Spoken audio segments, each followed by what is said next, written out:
The wind howled through the towering trees of the hollow wood, carrying with it a chill that seeped into the bones of anyone who dared venture too close. The villagers of Erlingwood, nestled at the edge of the forest, had long known to keep their distance. The Hollowwood was a place of ancient magic and whispered legends, where the sunlight struggled to penetrate the dense canopy, and shadows seemed to move on their own.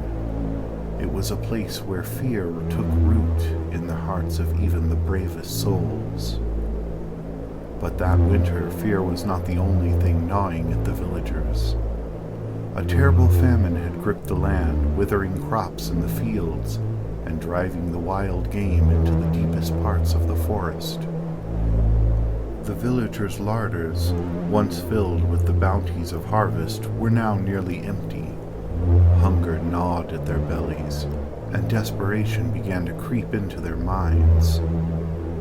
The village elders gathered in the longhouse, their faces etched with worry.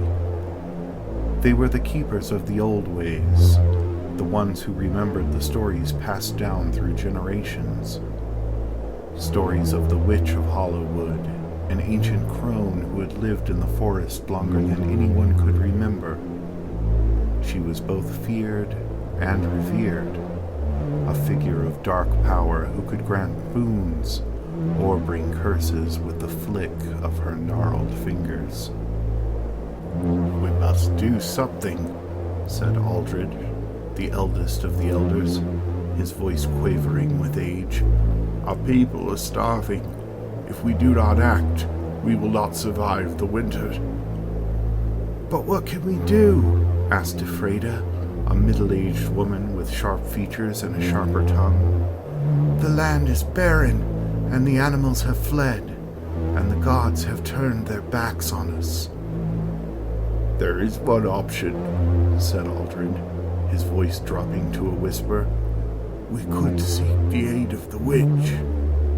A murmur of unease rippled through the room.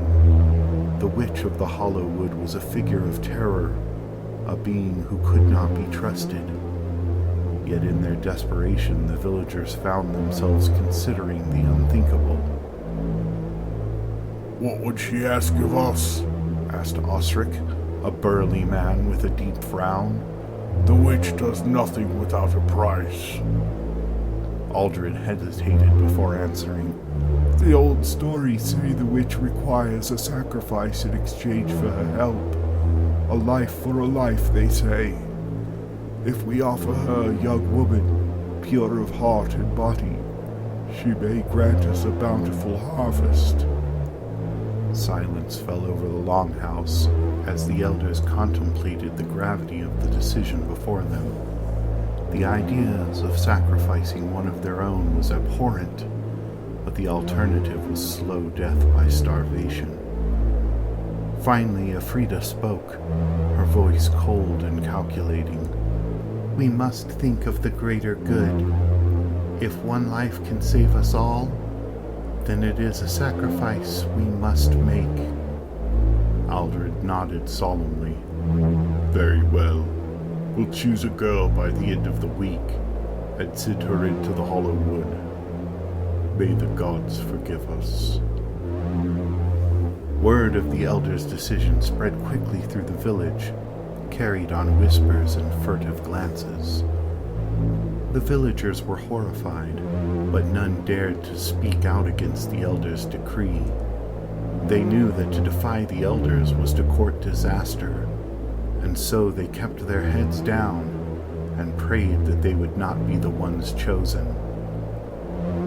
Among those most afraid was a young woman named Edith. She was a quiet girl, with long auburn hair and green eyes that seemed to see more than they should.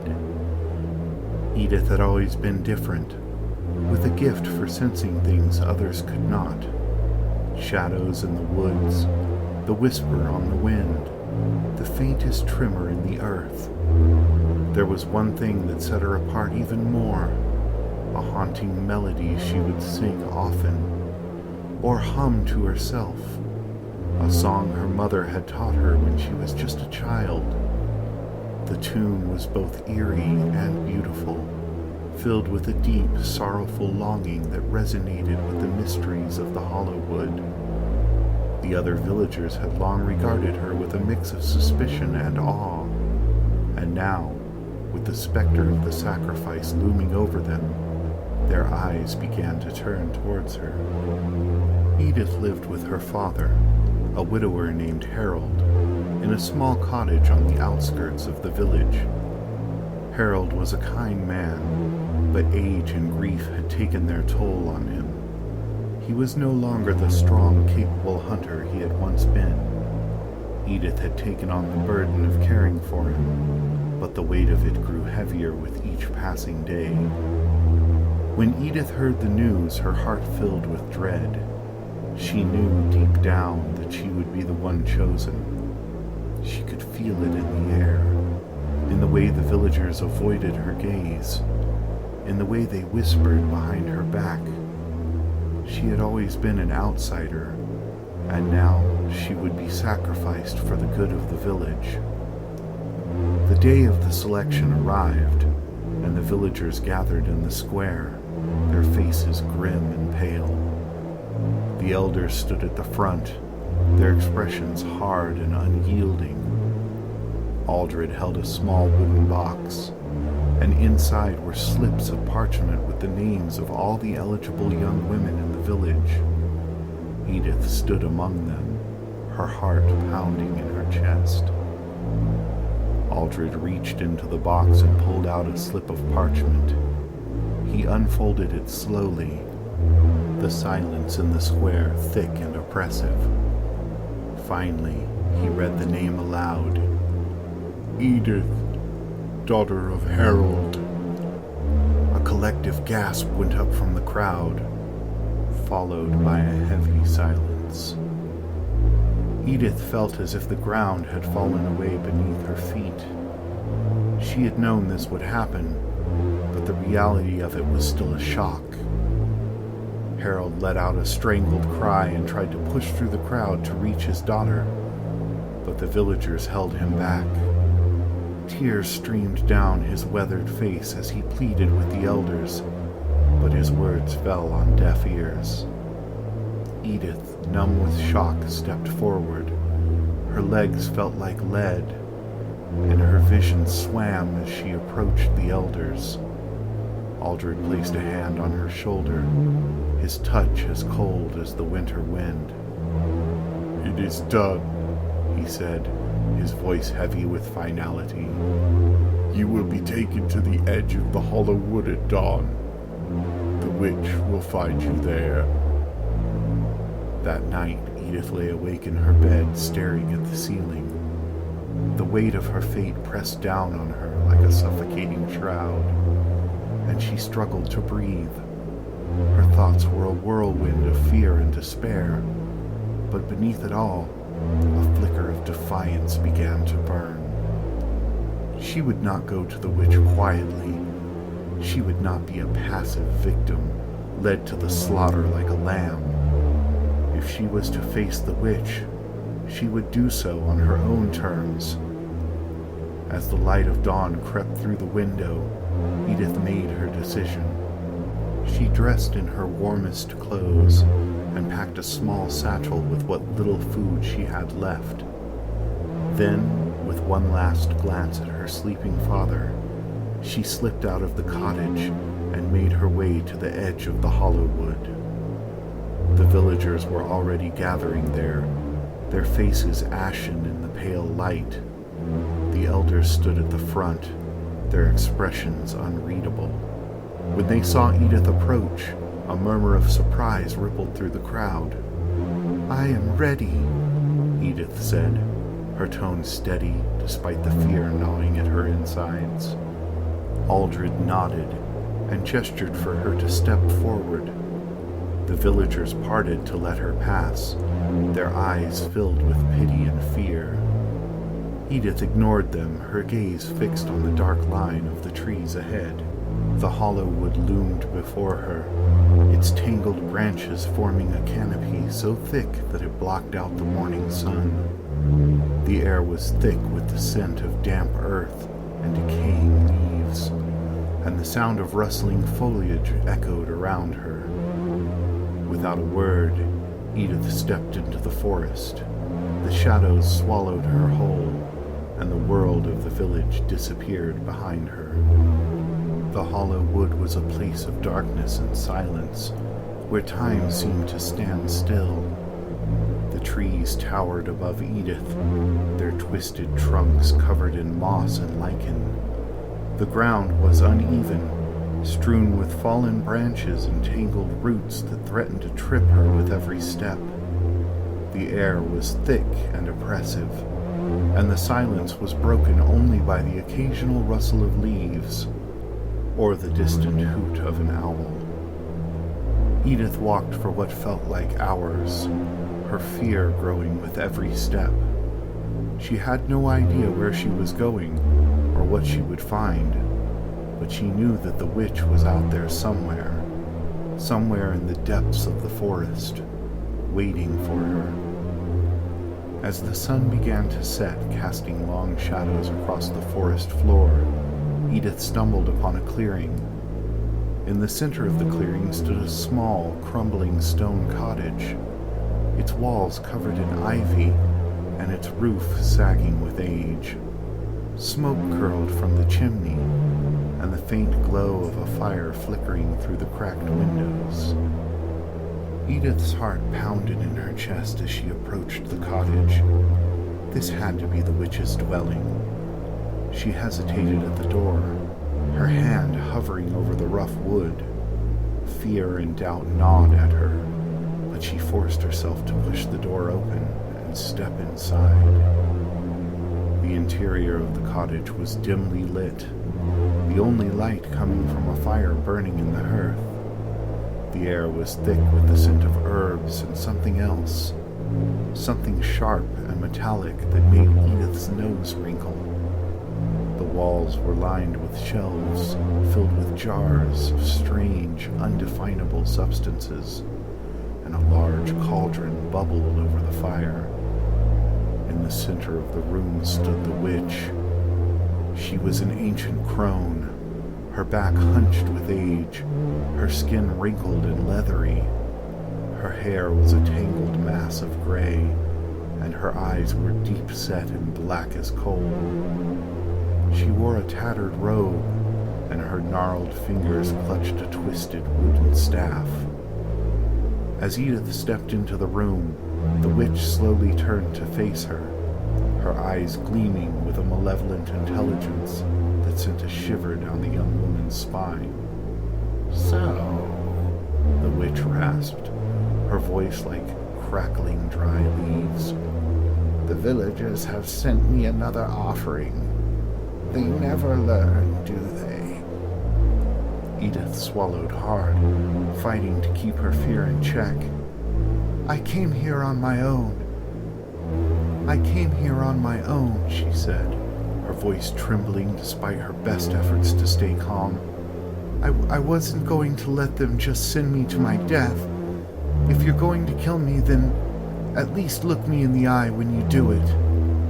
The witch's lips curled into a twisted smile, revealing teeth that were yellowed and sharp. "Oh, child, I have no interest in killing you.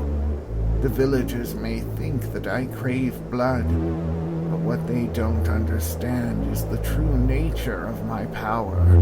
She gestured for Edith to sit on a rickety wooden stool near the fire. Cautiously, Edith obeyed. Though every instinct screamed at her to run, she sat down, clutching her satchel tightly in her lap, and watched as the witch shuffled over to the cauldron, stirring the bubbling liquid inside with her staff. "Do you know why they sent you to me?" the witch asked, not bothering to look at Edith. "They want to end the famine," Edith replied, her voice steadier now that the initial shock had passed. "They think you can bring back the harvest." The witch chuckled, a sound that was more of a dry cough than actual laughter. "Fools! The famine is not something that can be so easily undone.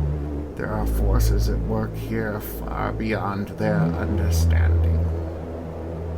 Then what are you? Edith asked, her curiosity overcoming her fear. What power do you have? The witch finally turned to face her, her dark eyes boring into Edith's. I am the last of a dying race, child. A remnant of a time when the world was wild and full of magics. The villagers call me a witch, but I was once something far greater.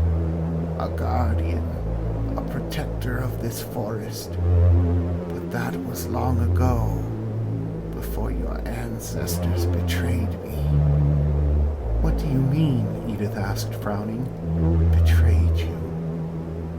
The witch's expression darkened, and for a moment the fire in the hearth flared, casting eerie shadows across the walls.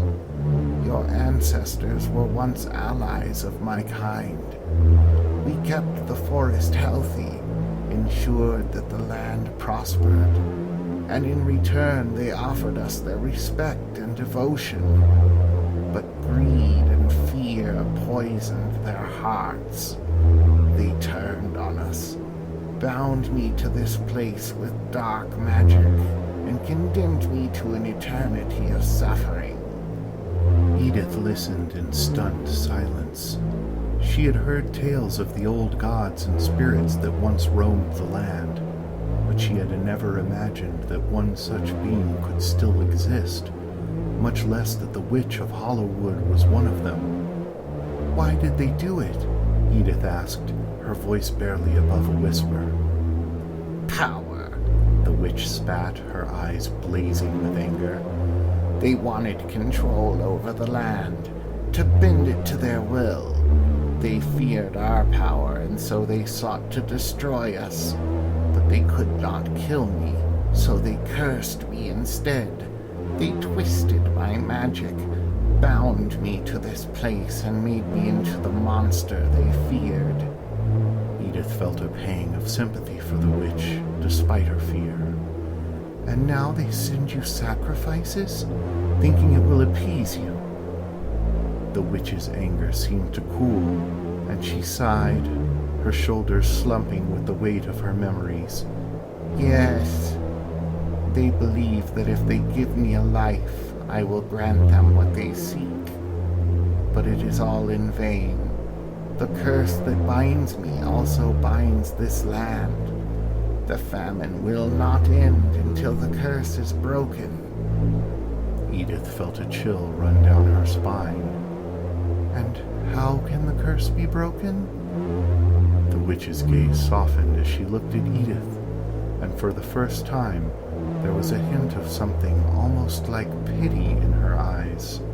It can only be broken by one who is willing to make the ultimate sacrifice. The curse is tied to the bloodline of those who betrayed me. Only a descendant of those who cast the spell can undo it. But the cost is high. What cost? Edith asked, though she already had a sinking feeling that she knew the answer. The witch stepped closer, her voice low and somber. Your humanity, child. To break the curse, you must take it upon yourself. You must become what I am, a guardian of the forest, bound to this place for all eternity. You will lose your human form, your human mind, and become something other. You will never leave this forest, and you will never know peace. But in so doing, you will save your village. Edith's breath caught in her throat. The enormity of what the witch was asking hit her like a blow. She would become like the witch, a creature of the forest, cursed to an existence of solitude and darkness. But in doing so, she could save her people from starvation. The weight of the choice pressed down on her, threatening to crush her. Why should I trust you? Edith asked, her voice trembling. How do I know this isn't just another trick? The witch sighed, and for a moment she looked almost tired. You have no reason to trust me, child, but I have no reason to lie. If you should refuse, I will simply continue as I have, bound to this forest until the end of time. But your village will suffer. The land will remain barren, the crops will fail, and the famine will claim them all. Edith stared into the fire, her mind racing. She thought of her father, her friends, the people of the village. She thought of the hunger in their eyes, the desperation in their voices. She thought of what would happen if she returned empty-handed, if the famine continued. They would all die slowly and painfully, and she would have to live with the knowledge that she could have stopped it. But could she really give up her humanity? Could she really become a creature like the witch, condemned to an eternity of loneliness and darkness? I need time to think, Edith said, her voice barely audible. The witch nodded, her expression unreadable. You have until the next full moon to decide.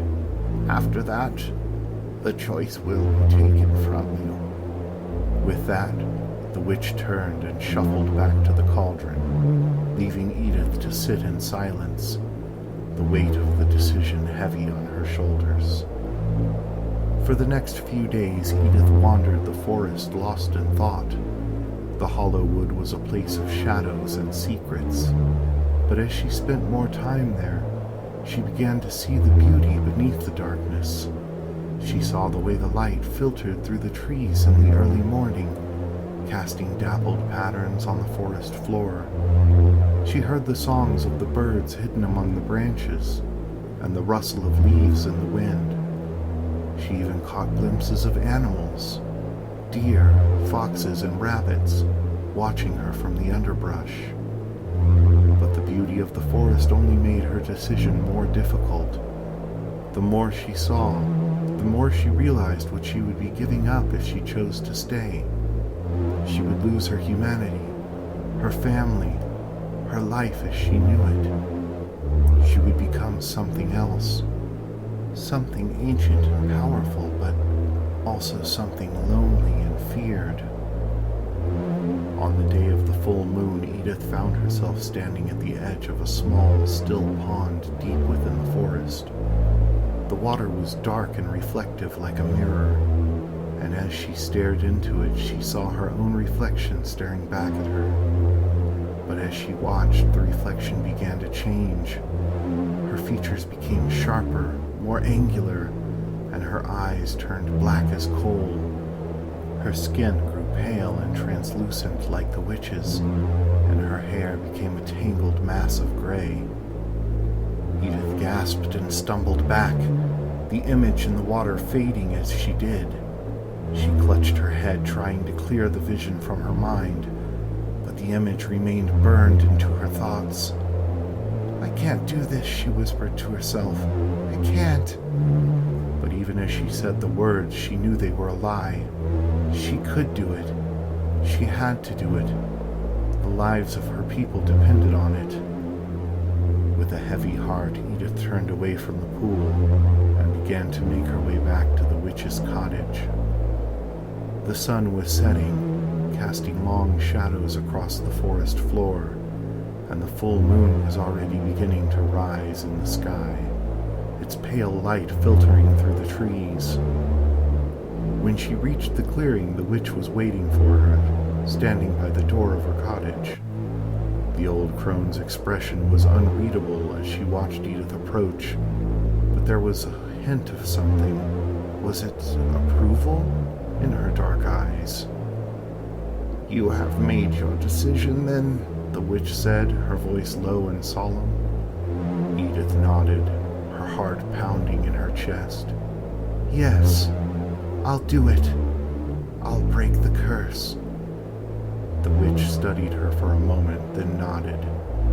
"Very well, but know this, child. Once the ritual begins, there is no turning back. You will become as I am, bound to this forest, cursed to protect it for all eternity. You will lose your humanity, your very sense of self. Are you sure this is what you want? Edith swallowed hard, fear gnawing at her insides, but she forced herself to nod. I'm sure. The witch nodded again and gestured for Edith to follow her into the cottage. The fire in the hearth was still burning, and the cauldron still bubbled over the flames.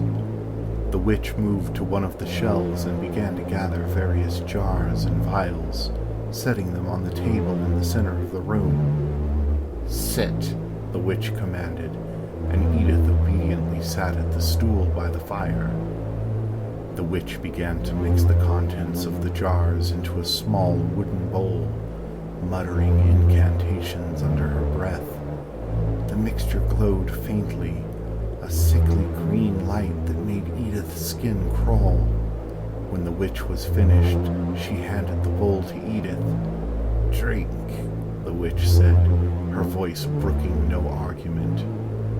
Edith hesitated only for a moment before lifting the bowl to her lips.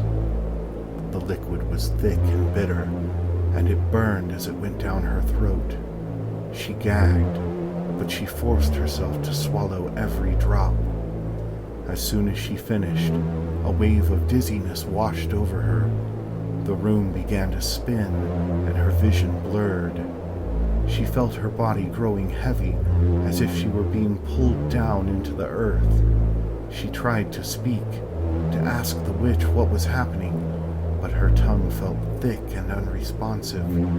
The last thing she saw before darkness claimed her was the witch's face, watching her with an unreadable expression. When Edith awoke, she was no longer in the cottage. She was lying on the cold, damp earth, surrounded by towering trees of the hollow wood. The full moon shone overhead, casting an eerie light across the forest. For a moment she was disoriented, unsure of where she was or how she had gotten there. Then the memories came flooding back and she remembered. The witch, the curse, the ritual. She had agreed to give up her humanity, to become a guardian of the forest to save her village from the famine. Edith sat up, her head spinning.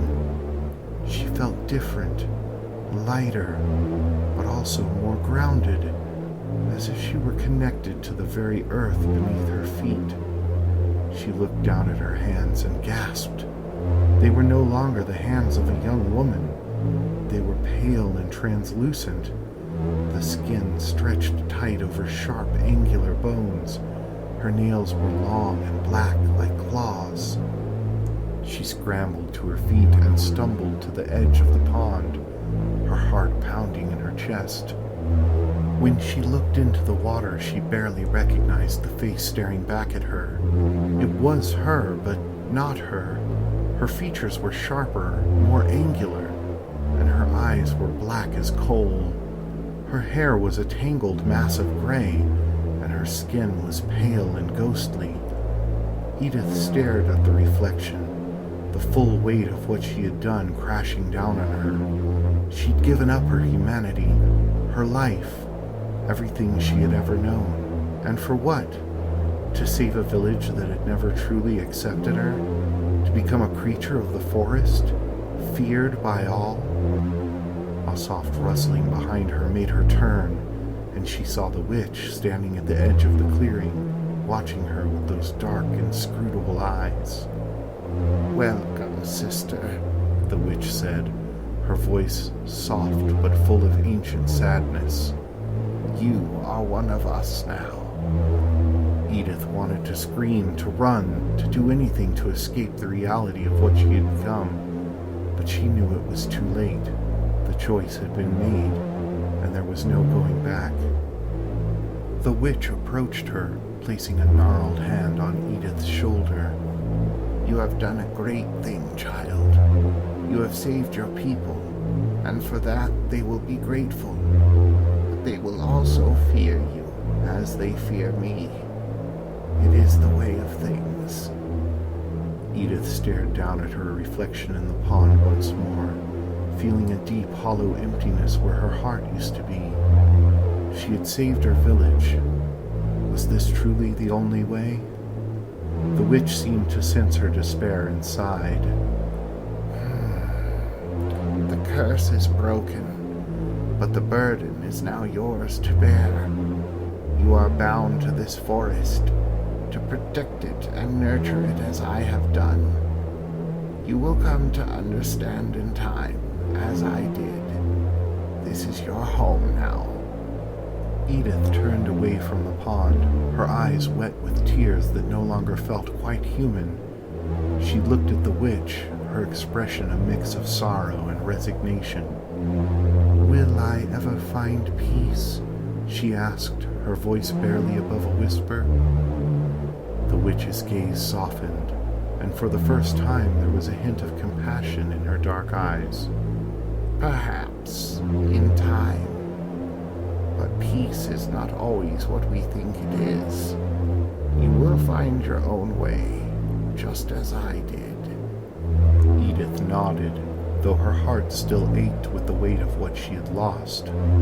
She turned away from the pond and began to walk deeper into the hollow wood, the witch's voice echoing in her mind as she disappeared into the shadow. The village of Erlingwood was saved, the crops returned, the famine ended, and the people once again knew prosperity. But they also knew fear, for the story of Edith's sacrifice spread like wildfire, and the villagers came to understand the true cost of their salvation. No one ventured into the hollow wood anymore, not even the bravest of hunters. They spoke in hushed tones of the witch who had once been their guardian, and of the young woman who had taken her place, sacrificing her humanity for the good of the village. But deep in the heart of the hollow wood, where the sunlight never quite reached, a new guardian walked among the trees. She was a creature of the forest, with pale skin and coal-black eyes, a being both ancient and new. She watched over the land, protecting it from those who would harm it, and though she was feared, she was also respected. And sometimes, on the nights of a full moon, if you listened closely, you could hear the soft sound of a woman's voice singing a haunted melody, carried on the wind through the trees. It was the same song that Edith had once sung in the village, a song of sorrow and longing, of things lost and never to be found again. The villagers who remembered her would shiver when they heard it, knowing that their guardian, the witch of the hollow wood, was watching over them, her voice filled with the echo of a life she had given up to save them all.